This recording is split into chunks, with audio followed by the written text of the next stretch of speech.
বিসমিল্লাহির রহমানির রহিম। ভাই ও বোনেরা, যে যেখান থেকে আমাকে দেখছেন এবং শুনছেন, আপনাদের সবাইকে আমার সালাম, আসসালামু আলাইকুম। আশা করি আপনারা ভালো আছেন, আমিও ভালো আছি। UK property gossip by Tasmina YouTube চ্যানেলের পক্ষ থেকে জানাই শুভেচ্ছা। আজ মে মাসের 28 তারিখ বুধবার 2025। এই মুহূর্তে লন্ডনের তাপমাত্রা আছে 19 ডিগ্রি সেলসিয়াস।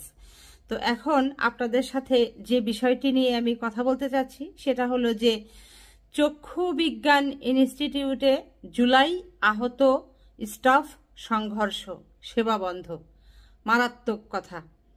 মানে ঢাকা শহরের ভেতরে সব সময়ই পরিস্থিতি খারাপ থাকে, কোনো একটা না একটা ইস্যু নিয়ে এই লেগেই থাকে, দুই পক্ষের মধ্যে সংঘর্ষ বেঁধেই থাকে।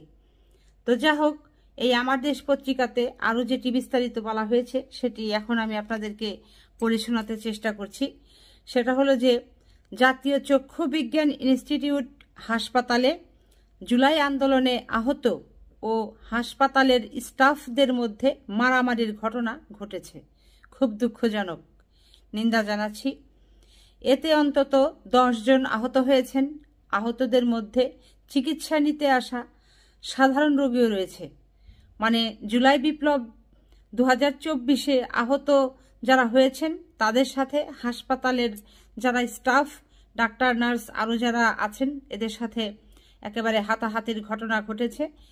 আবার এর মাঝে ওই হাসপাতালে যারা সাধারণ মানুষ আছে, যারা বাহির থেকে এসেছে রুগী হয়ে চিকিৎসার জন্য, তারাও মার খেয়েছেন।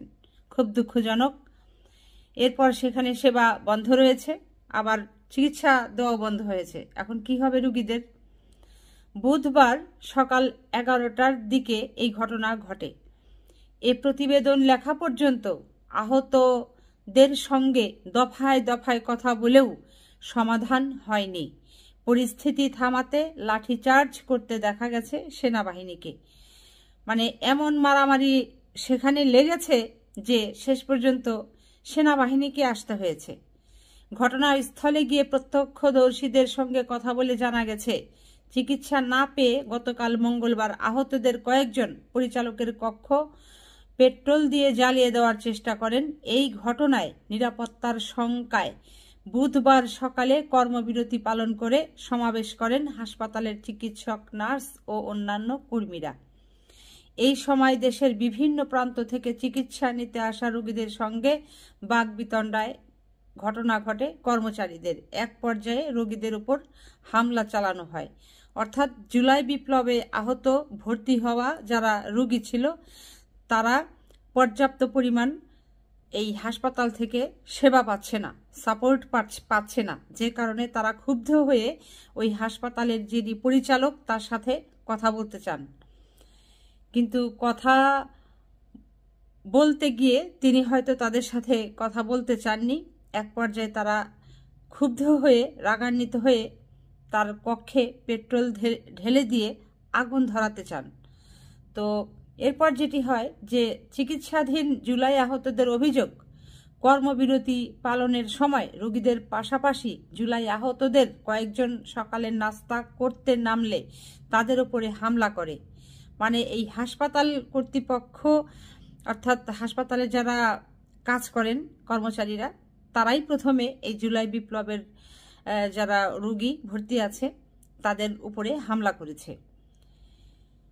এরপর যেটি হয় যে এই খবরটি যখন ছড়িয়ে পড়ে তখন আহতরাও স্টাফদের উপরে হামলা চালায়। এই সময় হাসপাতালের কর্মচারী জুলাইয়ের আহত রোগী ও সাধারণ রোগীদের মধ্যে অন্তত 10 থেকে 15 জন আহত হয়েছেন। এক পর্যায়ে হাসপাতাল থেকে স্টাফদের বের করে দেওয়া হয়।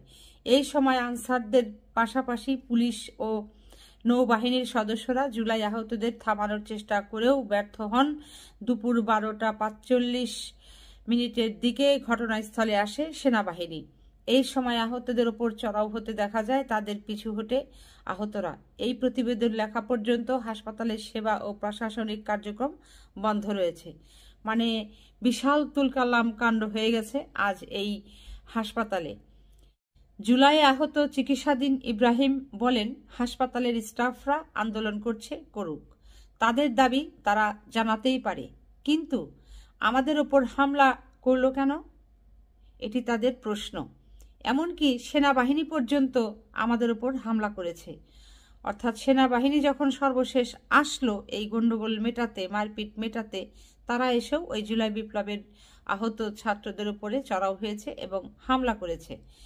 বিষ পানকারী আবু তাহের বলেন, গতকাল পেট্রোল দিয়ে নিজেকে জ্বালিয়ে দিতে গিয়েছিলাম। 10 মাস ধরে এই হাসপাতালে ভর্তি রয়েছি। আমরা কিছু বলিনি তাদের। তারপরও আমাদেরকে ওয়ার্ডে এসে পর্যন্ত মারধর করেছে। আমাদেরকে সেনাবাহিনী পর্যন্ত মারছে। স্বাস্থ্য বিভাগের বিভিন্ন পর্যায়ের যারা আছে তাদের সিন্ডিকেটের কারণে আমরা সুবিধা পাচ্ছি না। এই যে দেখেন, আসল খবর এখন বের হচ্ছে। হাসপাতালের ভিতরে সিন্ডিকেট রয়েছে। এই সিন্ডিকেটের কারণে জুলাই বিপ্লবের আহত ভাই বোনেরা মানে চিকিৎসা পাচ্ছেন না। এটা হচ্ছে এখন মূল গোড়ার খবর। 10 মাস বেডে রয়েছি। হাসপাতাল কর্তৃপক্ষ রেফার করে নাই বিদেশে চিকিৎসা নিতে। তিনি বলেন, আমরা স্টাফদের ওপর হামলা করিনি। এখানে একটা সিন্ডিকেট রয়েছে। পরিচালক আহতদের জন্য বরাদ্দ এনে সেই অর্থ নিজের পকেটে ঢুকায়। অপারেশন করেই বাড়ি যাও বলে দেয়। সরকার বলছে সম্পূর্ণ চিকিৎসার দায় তাদের, কিন্তু রাষ্ট্র সেটা ঠিকমতো করছে না। বাড়ি গেলে চোখ ইনফেকশন করে আবার আসতে হয়। এটা কি সুচিকিৎসা? কাউকে 4 মাস সিঙ্গাপুরে রেখে চিকিৎসার পেছনে যে খরচ হয়েছে তার দ্বিগুণ বিল করেছে স্বাস্থ্য উপদেষ্টার এপিএস। গতকাল আমরা পরিচালকের সঙ্গে কথা বলতে বসেছিলাম। তিনি আমাদের কথা না শুনেই চলে যায়। তবে আহতদের ওপর হামলার অভিযোগ সম্পূর্ণ অস্বীকার করেন হাসপাতালের চিকিৎসকেরা। নাম প্রকাশে অনিচ্ছুক একজন সহকারী অধ্যাপক আমার দেশকে বলেন, মূলত আগের দিন নিজেদের মধ্যে মারামারি হয়, যার ফলে চিকিৎসকরা সবাই নিরাপত্তা নিয়ে উদ্বিগ্ন হয়ে পড়লে সকালে কর্মবিরতি পালন করা হয়। এর মধ্যেই তারা স্টাফদের উপর হামলা করে, হাসপাতাল ভাঙচুর করে। চিকিৎসা নয়, তাদের উদ্দেশ্য ভিন্ন বলেও জানান এই চিকিৎসক। সামগ্রিক ঘটনার বিষয়ে জানতে চাইলে জাতীয় চক্ষু বিজ্ঞান ইনস্টিটিউট ও হাসপাতালের পরিচালক অধ্যাপক ডক্টর খায়ের আহমেদ চৌধুরী আমার দেশকে বলেন, সবকিছু আপনি জানেন। আমার চিকিৎসক নার্সরা এখানে জিম্মি, প্রশাসন সবকিছু ম্যানেজ করার চেষ্টা করছে। বিকেলে আন্তঃমন্ত্রণালয়ে একটি বৈঠক রয়েছে, সেখানেই করণীয় নেওয়া সিদ্ধান্ত হবে। এখন যেটি ছাত্ররা বলছে যে তারা দীর্ঘ প্রায় 10 মাস ধরে এখানে চিকিৎসাধীন আছেন, ভর্তি আছেন, কিন্তু তাদের উপযুক্ত চিকিৎসা দেওয়া হচ্ছে না। এমনকি তাদের সুচিকিৎসার জন্য দেশের বাহিরে পাঠানো হচ্ছে না। তারপর যে আরও যে ভালো হাসপাতাল যেগুলো আছে, উন্নত মানের চিকিৎসা যেখানে পাওয়া যাবে, সেখানেও তাদেরকে প্রেরণ করা হচ্ছে না। এটা হচ্ছে তাদের একটা দুঃখ। সেই সাথে আরও যেটি বলেছেন এই ছাত্ররা, যে সুচিকিৎসার নাম করে যে সকল জুলাই বিপ্লবের আহত ভাইদের কিংবা বোনদের দেশের বাহিরে পাঠানো হয়েছে, তাদের চিকিৎসায় যে পরিমাণ খরচ হচ্ছে তার মানে দ্বিগুণ কিংবা 3 গুণ খরচ এই হাসপাতাল কর্তৃপক্ষ সেটি বিল সরকারের কাছ থেকে পয়সাটা নিয়ে নিচ্ছেন। তার মানে তারা এখানে এক ধরনের দুর্নীতির সাথে জড়িয়ে গেছেন।